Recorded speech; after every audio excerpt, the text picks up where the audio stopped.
दोस्तों, नेता दो प्रकार के होते हैं।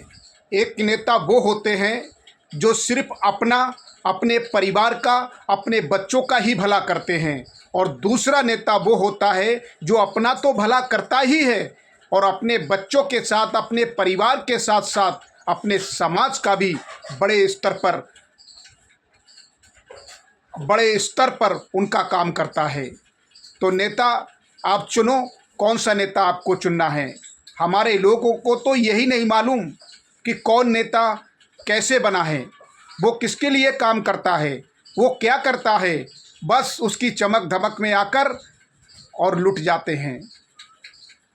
अभी चुनाव हुआ था लोकसभा का, आपने बधाइयों में देखा होगा क्या हुआ। तो नौजवानों, आज आपको खड़ा होना पड़ेगा और संगठन से कुछ नहीं मिलेगा। बस आप अपने मियाँ मिट्ठू अपने मुंह से बन सकते हैं कि हम उस संगठन के प्रदेश अध्यक्ष हैं, हम उस संगठन के राष्ट्रीय अध्यक्ष हैं। प्रदेश अध्यक्ष का मतलब है कि अगर जिस प्रदेश में आप रहते हैं उसमें कितने ज़िले हैं, उन ज़िलों में आपका संगठन सक्रिय है कि नहीं है। आप उन पूरे प्रदेश में उन सारे ज़िलों में काम कैसे कर रहे हैं, आपके पास लोग हैं या नहीं हैं।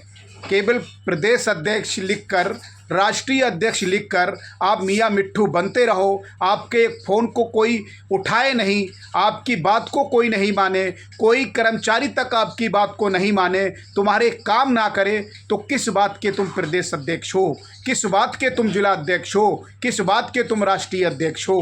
सबसे पहले तो नौजवानों ये तय करो कि एक ही संगठन में सारे लोग काम करो, क्योंकि एक संगठन में काम करोगे तो शासन प्रशासन में भी आपकी पकड़ होगी, वो भी दबाव में रहेगा और नेता भी दबाव में रहेंगे।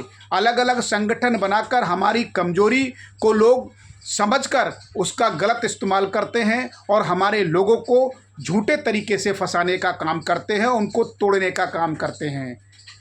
ये तो बड़ी अच्छी गांव में एक कहावत होती है कि झाड़ू जब तक धागे से बंधी है, रस्सी से बंधी है, तब तक घर का कचरा साफ करती है। अगर वो रस्सी से खुल जाए तो वो खुद कचरा हो जाती है। ऐसे ही हमारे नौजवानों की स्थिति है। कोई नेता आया और उनके कंधे पर हाथ रखा और थोड़ी दूर ले गया, दो बातें करते मीठी मीठी, फिर वो अपने लाइन से तुरंत हट जाते हैं कि अरे वो नेता तो हमारी ही बात मानता है, वो नेता तो हमारी है, हमारा ही सम्मान करता है। तो वहीं से आपका पतन शुरू हो जाता है।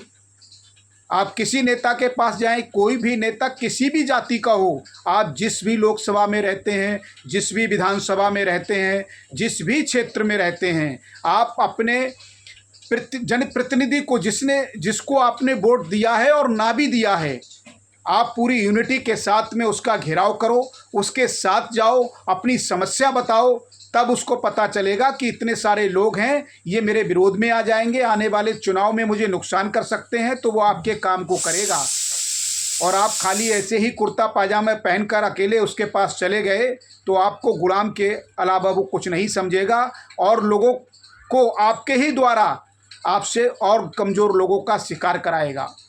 इसलिए अपनी ताकत को समझो, और ताकत आज तलवारों की नहीं, आज कलम और वोट की है।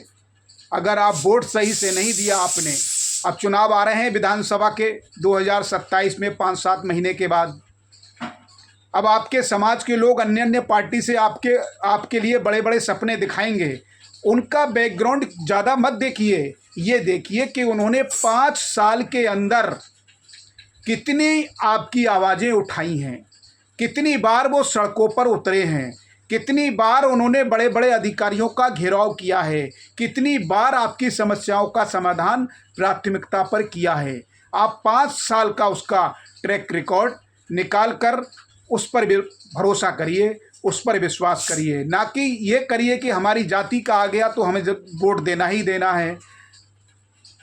तो याद रखना, आप लुटोगे भी, आप पिटोगे भी, आपकी बहन बेटियों के साथ में दुर्व्यवहार होगा। आप जब तक अप्य दीपो भव का नियम नहीं अपनाओगे। आज कौन नेता आपके लिए खड़ा हो रहा है? हरदोई में हमारी बहन शिल्पी कुशवाहा को मार दिया गया और मारने के बाद शांतिपूर्ण तरीके से कुछ लोग उस गांव में उसकी समस्याओं को सुनने गए ताकि उसको मुआवजा मिले सरकार से, ताकि उस परिवार को मदद मिले। उन 20 लोगों पर फर्जी मुकदमे लिख दिए गए। उन्होंने किस समाज को गाली दी, उन्होंने कौन से देशद्रोही नारे लगाए, उन्होंने किस पुलिस वाले पर या प्रशासन पर पथराव किया।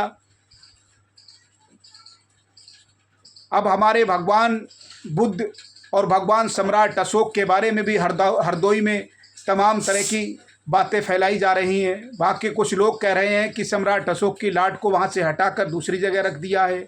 वहाँ का डीएम कह रहा है कि वो वहीं रखी है। तो नौजवानों, किसी भी लड़ाई को लड़ने के लिए आपको प्री प्लान्ड तरीके से उसके नियम, उसके कायदे बनाने पड़ेंगे और उसी के तहत आपको लड़ाई लड़नी पड़ेगी। कहीं ऐसा ना हो, आज आप देख रहे हैं कोई भी पार्टी पूरे प्रदेश के अंदर, चाहे वो बसपा हो चाहे सपा ही क्यों ना हो, कांग्रेस तो है ही नहीं, एक भी आंदोलन नहीं कर रही है। तो आप समझो और समय को देखकर काम करो, ठीक है। और याद रखना, हमारा इतिहास किसी माई के लाल की औकात नहीं है जो सम्राट अशोक को मिटा दे, जो भगवान बुद्ध को मिटा दे। दुनिया की महाशक्ति है बौद्ध धर्म, दुनिया का किसी की औकात नहीं है कोई भी कुछ कर दे। भारत में हमारे ही चमचे, हमारे ही लोग गद्दारों से मिलकर हमारा नुकसान कर रहे हैं। तुम अपने बारे में समझ ही नहीं रहे हो, तुम अपने बारे में सोच ही नहीं रहे हो, तुम अपनी वैल्यू ही नहीं समझ रहे हो। तो आपको ये समझना पड़ेगा, 2500 वर्ष हो गए भगवान बुद्ध को इस दुनिया से गए, सम्राट अशोक को 2000 वर्ष से ज़्यादा हो गए। किसी माई की लाल की औकात है कि सम्राट अशोक को मिटा दे? किसी माई के लाल की औकात है कि बुद्ध के दर्शन को मिटा दे? पूरी दुनिया बुद्ध के विचारों पर चलती है। बस आपकी आंखों पर काला चश्मा लगा है, आपको बस काला ही काला दिखता है, आपको दिखता ही नहीं असली क्या है और नकली क्या है। जब तक हम दूसरों की गुलामी करते रहेंगे, दूसरों की विचारधाराओं पर चलकर क्रांतिकारी बनते रहेंगे, तब तक तुम्हारा शोषण और हमारा शोषण होता रहेगा।